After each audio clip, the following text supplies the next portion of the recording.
இரவு 8 மணிக்கு மேல சில பூத்துக்களை கைப்பற்றி அங்க இருக்கின்ற அதிகாரிகளை மிரட்டி மற்ற கட்சி ஏஜென்சிகளை வெளியே அனுப்பிவிட்டு பல இடங்களிலே இவர்களாகவே வாக்கை திமுக தொண்டர்கள் அவருடைய உதயசூரியன் சின்னத்திற்கு வாக்களித்திருக்கிறார்கள்.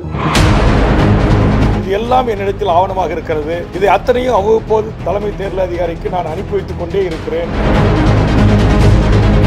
ஆனால் இதுவரையிலும் ஒரு இடத்தில் கூட ஒரே ஒரு அக்யூஸ் புகைப்படம் இருக்கு, வீடியோ இருக்கு, போட்டோ இருக்கு, ஆனா ஒரு அக்யூஸ் கூட கைது செய்யப்படவில்லை. இரவு 8 மணிக்கு மேல சில பூத்துக்களை கைப்பற்றி அங்க இருக்கின்ற அதிகாரிகளை மிரட்டி மற்ற கட்சி ஏஜென்சிகளை வெளியே அனுப்பிவிட்டு பல இடங்களிலே இவர்களாகவே வாக்கை திமுக தொண்டர்கள் அவருடைய உதயசூரியன் சின்னத்திற்கு வாக்களித்திருக்கிறார்கள். இது எல்லாம் என்னிடத்தில் ஆவணமாக இருக்கிறது. இதை அத்தனையும் அவ்வப்போது தலைமை தேர்தல் அதிகாரிக்கு நான் அனுப்பி வைத்துக் கொண்டே இருக்கிறேன்.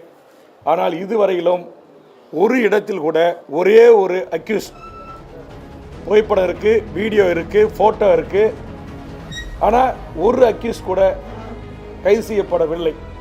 அதற்கு நேர்மாறா சம்பவத்தில் இல்லாத வேட்பாளர் அவர் எங்கேயோ ஓட்டு கேட்டு முடிச்சிட்டு இருக்கிறார். அவருடைய பெயர், அவருடைய மகன்கள் எல்லாமே மிக உயர்ந்த படிப்பு. ஒருவர் எம்காம் எம்எல், அவர் ஓட்டு போட்டுட்டு அவர் வேற ஒரு இடத்துல கல்லூரியில் இருக்கிறார், அவருடைய பெயர். இன்னொரு தம்பி பிஹெச்சியில் எம்பிஏ, அவர் அங்கே படிச்சுட்டு இருக்கார், ஓட்டு போட்டு அங்கே இருக்கிறாரு, அவருடைய பெயர் சேர்க்கப்படுது. இன்னொரு தம்பி விஐடியில் ஆர்கிடெக்ட் படிச்சுட்டு இருக்கார், எம்இ, அவருடைய பேர் எஃப்ஐஆரில் சேர்க்கப்படுகிறது. இது எந்த விதத்தில் மாண்புமிகு தமிழ்நாடு கொடைக்கானலில் ஓய்வில் இருக்கிற மாண்புமிகு தமிழ்நாடு முதலமைச்சர் அவர்களை இந்த பத்திரிகையாளர் நேரலின் ஊடாக உங்களை கேட்கிறேன், இது எல்லாம் எந்த விதத்தில் நியாயம்?